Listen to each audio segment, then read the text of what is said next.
इस क्वेश्चन को भी हम यूनिट डिजिट मेथड से कर सकते हैं कि यूनिट प्लेस पर कौन सी वैल्यू आती है।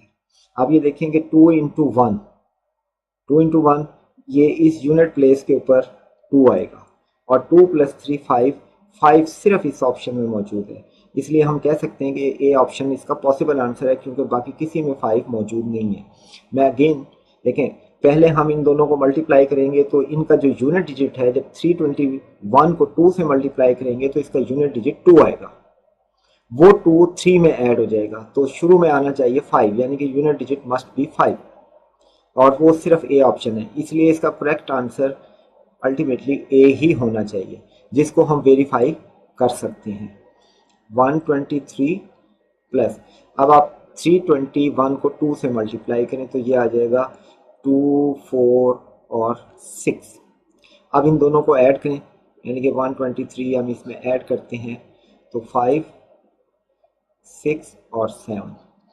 जो कि ए ऑप्शन ही है, जो हमने लॉजिकली वैल्यूएट कर लिया था।